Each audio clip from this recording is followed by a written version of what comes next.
दशरथ जी कह रहे महाराज पुत्र नहीं इसलिए दुखी हैं।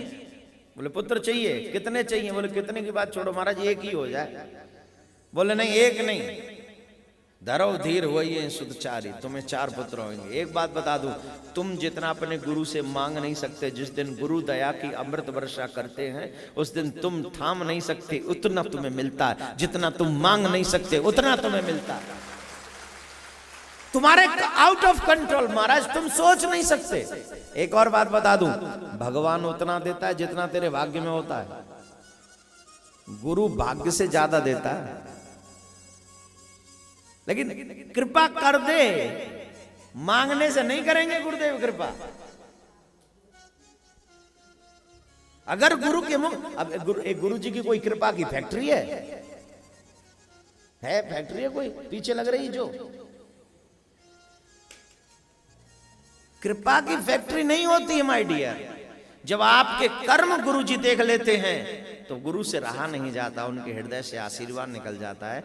और हृदय से निकला हुआ आशीर्वाद भगवान झूठा नहीं होने देता।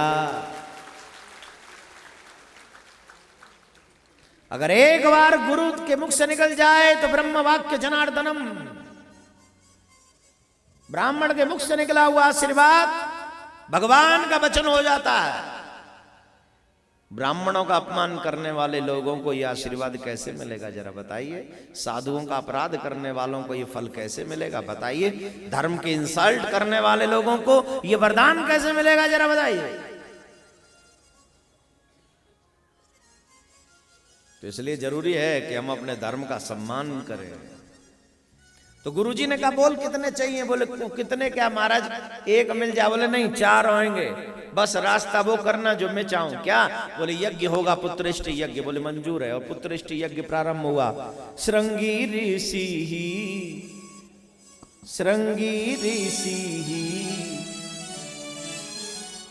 वशिष्ठ बुलावा, श्रृंगी ऋषि वशिष्ठ बुलावा, पुत्र काम शुभ यज्ञ करावा, पुत्र काम शुभ यज्ञ करावा। राम ललाने वाले हैं जरा चकाचक। बहुत दिन हो गए मुझे राम कथा कहे, अब मेरी राम कथा प्रकट हो रही है हृदय में, तो जरा मस्ती में ताली बजाकर गाइए हरि बोल।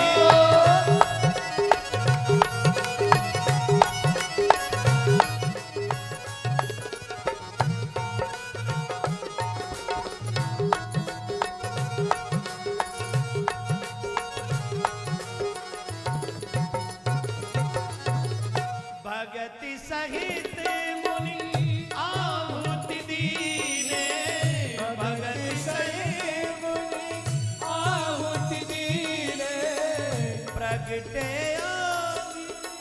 जरू कर लीने, प्रगटे जरू कर लीने। ये हबी बात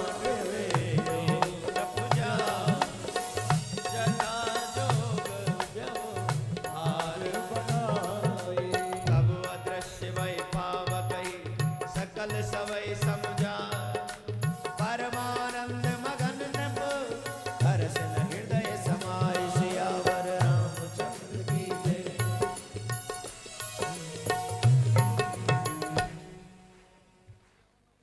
क्या बोलेंगे?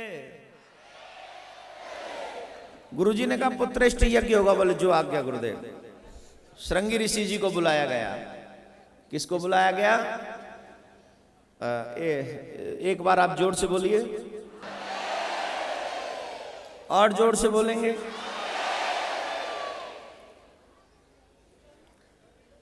दशरथ जी महाराज ने पुत्रेष्ट यज्ञ प्रारंभ कराई। पुत्रेष्ट यज्ञ प्रारंभ हुआ, अग्निदेव प्रकट हुए, प्रसन्न हुए। अग्निदेव ने प्रसाद दिया कि ये प्रसाद लो और अपनी 3 रानियों को खिला देना, उन्हें पुत्र होगा। ठीक है महाराज। प्रसाद को लेकर दशरथ जी महाराज महल की तरफ गए। कौशल्या, केकई और सुमित्रा तीनों रानियों को कहा कि ये फल आप प्रसाद है, बराबर बराबर आप इसे बांट लो, आपको पुत्र प्राप्ति होगी। तीनों रानी महल की छत पर गईं और प्रसाद लेने लगी, बराबर बराबर बांट दिया गया। एक और प्रसंग बहुत सुंदर आता है। काफी लोग कहते हैं कि हनुमान जी राम जी के भाई हैं, कहते हैं ना, सुना है कि नहीं? ये प्रसंग भी एक रामायण में आता है, बड़ा सुंदर है। भाई कैसे हैं जरा सुन लीजिए। आज क्या बार है?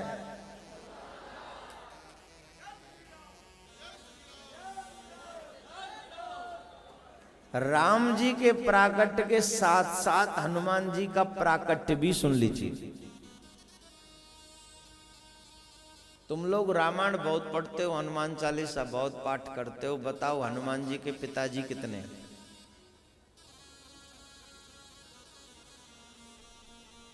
मालूम है? मैं बताऊं? बताऊं? शंकर सुवन कितने हो गए? शंकर सुवन केसरी नंदन कितने हो गए? तेज प्रताप महाजगवंदन कितने हो गए? हैं? 8 6, हाँ 6 हो गए। और सुनो, पवन तनय संकट हरण मंगल मूर्ति रूप राम लखन सीता सहित हृदय बसो सुरभूप। अब टोटल कितने हुए? 11। वेरी गुड, बजाओ ताली। अगर मैं और 1-2 चौपाई बोल दूं तो 108 पिताजी बनाने में यहां कोई कसर नहीं रहेगी।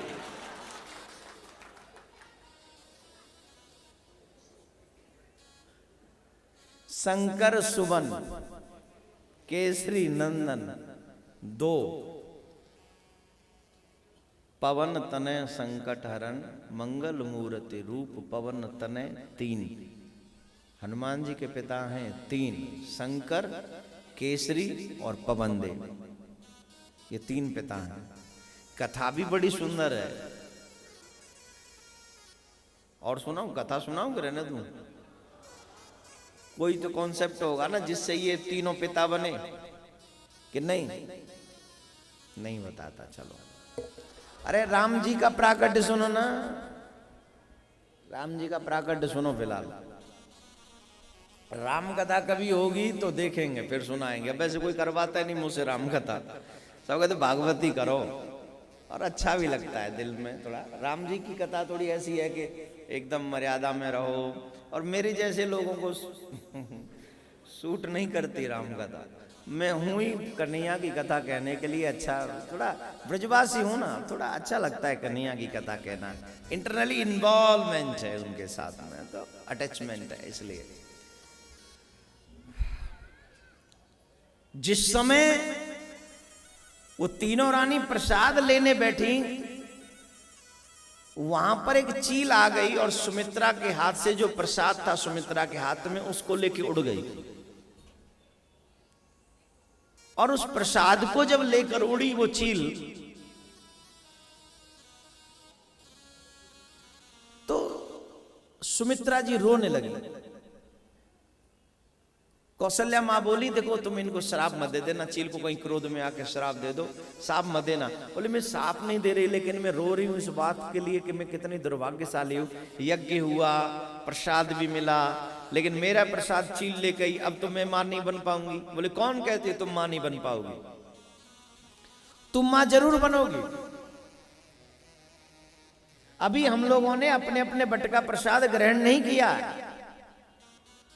हम अपने प्रसाद में से आधा आधा प्रसाद तुम्हें देंगे, और तुम तो बड़ी सौभाग्यशाली हो, तुम्हें 1 पुत्र की मां बनने का सौभाग्य नहीं मिला, तुम्हें 2 पुत्रों की मां बनने का सौभाग्य मिला है।